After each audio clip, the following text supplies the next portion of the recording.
এই কেবল সাইজগুলো এটা হলো 400, এটা 400। আর্থিং বার, এই আর্থিং বার আমরা এইভাবে সেট করে থাকি। এটা হলো এএমএ বোর্ড, লিপ মোটর রুমের লেগিয়া। এই যে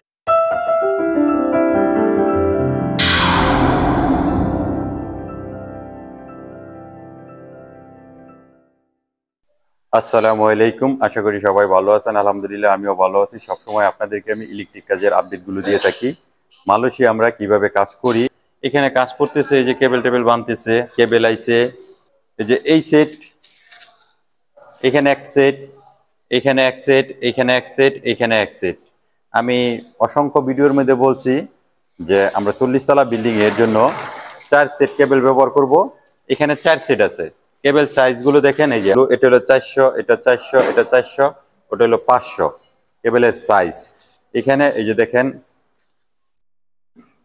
এটা হলো একটা আর্থিং বার। এই আর্থিং বার আমরা এইভাবে সেট করে থাকি।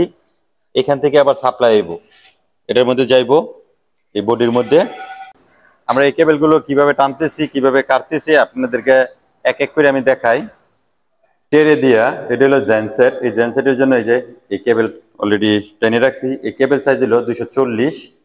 এই কেবলটা এটা আইছে ওই ভিতরের এমএসবি থেকে, ওরা ওইখানে যে বান দিতেছে কেবলটাই দিয়া। এএমএ বোর্ড, এর পিছনে হইলো জেনসেট। কারেন্ট চলে গেলে এখান থেকে আমরা অন করব। এই জেনসেটে 40 তলা বিল্ডিংটারে কিছুটা কভার করবে, লাইন থাকবে। এই জায়গায় যদি আমি দেখাই, 2 সেট কেবল অলরেডি টেনে রাখছি। এটা এমএসবি থেকে আসবে, এটা আউটগোয়িং হইব। আমরা টার্মিনেশন করব। এখানে দেখেন ওই যে জেনসেট লেখা আছে, এই যে জেনসেট, এটা হলো এমএসবি। এই কাজগুলো অলরেডি তার টেনে রাখছি, এখন টার্মিনেশন করার বাকি। এই টার্মিনেশনটা আমরা করব। সুন্দর একটা ব্লক আপনাদেরকে উপহার দিব।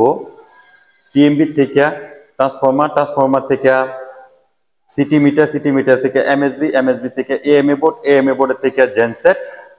কিভাবে কাজগুলো করতেছি, কেবল আপ কিভাবে সেট করতেছি, তার কিভাবে টানতেছি, সম্পূর্ণ ডিটেইলস একটা ভিডিও, লং ভিডিও আপনাদেরকে আমি উপহার দেব।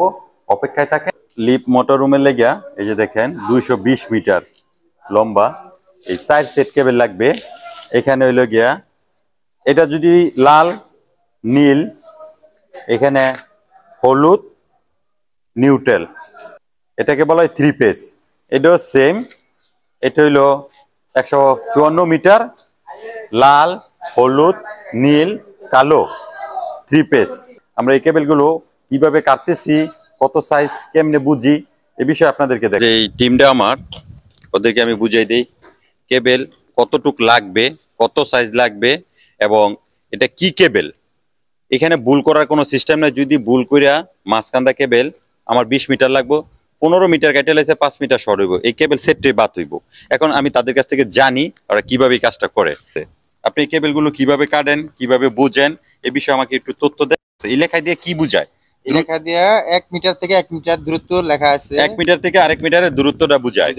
এখন যদি সামনে থাকে, এখন যেমন 76 আছে, সামনে গেলে 77, পিছনে এলে 75। ওকে, গুড। এই কেবলের নাম কি? এফআর কেবল। এটা এমএসবি থেকে লিপ মোটর রুমের লেগে এই কেবলটা কাটতে হইব। কেবলের সাইজটা কত? 150। এটা লম্বা, এটা লম্বায় 220 মিটার। তো এখান থেকে 220 মিটারে যদি কম হয়, তাহলে কেবলের সেটটা বাদ হয়ে যাবে না? অবশ্যই বাদ হয়ে যাবে, অবশ্যই বাদ হয়ে যাবে। যেহেতু এটা রোজা রমজানের মাস, আমরা প্রবাসী, কষ্ট করি বিদেশের মাটিতে, রোজা থেকে আমরা কেবল কাটতেছি, বৃষ্টির মধ্যে ভিজতেছি। এখন এই মাসে যদি কোনো কারণবশত বসে টাকা না দেয়, কি করণীয়? 34 ডিগ্রি সেলসিয়াস রৌদ্র ছিল, এখন আবার বৃষ্টি। মালয়েশিয়া কোনে বৃষ্টি, কোনে রৌদ্র। পরিবার এখন যদি কোনো কারণবশত এই মাসে আমাদের কোম্পানি বেতন দিতে ব্যর্থ হয়, তাহলে আপনার কি করণীয়? বাড়িতে পরিবার আছে, সংসার আছে, আমাদেরও নিজেদেরও চলা করণীয়। এখন আপনি সহযোগিতা করবেন বসের সাথে একটু। যদি আপনার বেতনটা আটকে যায়, কিংবা সবার বেতনটা আটকে যায়, তাদেরকে বেতনটা দিয়ে দেওয়ার জন্য দ্রুত। যেহেতু তাদের পরিবার আছে, ঈদ সবারই আছে, তাদেরও ঈদ আছে, আমাদেরও ঈদ। এমনও সময় আছে ঈদের দিনও কাজ করতে হয়। আমি যদি আরেকজনকে জিজ্ঞেস করি, আপনি এখানে কাজ করতেছেন, আচ্ছা, যদি কোনো কারণবশত এই মাসে বেতন আমাদের না দেয় বসে, আপনার কি করণীয়? এখন তো সমস্যা, আমরা বিদেশের বাড়ি, নিজেও চলতে হয়, পরিবারও চালাইতে হয়। এখন যদি বসে না দেয়, সাইটে কেরানি আছে, কপালা আছে, তাদেরকে আমরা বলবো আপনারা সহযোগিতা করবেন। আমরা সহযোগিতা হ্যাঁ। করার চেষ্টা করব। তো আমাদের ইনশাল্লাহ এরকম কোনো হয়নি, ইন কেস যদি হয়ে যায় সেটাই আপনাদের সাথে শেয়ার করতেছি। এখন আমরা কেবলগুলো কিভাবে ড্রাম থেকে বের করি এ বিষয়ে দেখাই। এই মিটারটা দেখা তারপরে এই কেবল কাটার দিয়ে কেবলটা কাটতে হয়।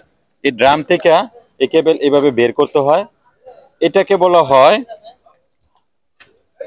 Hydraulic Jack.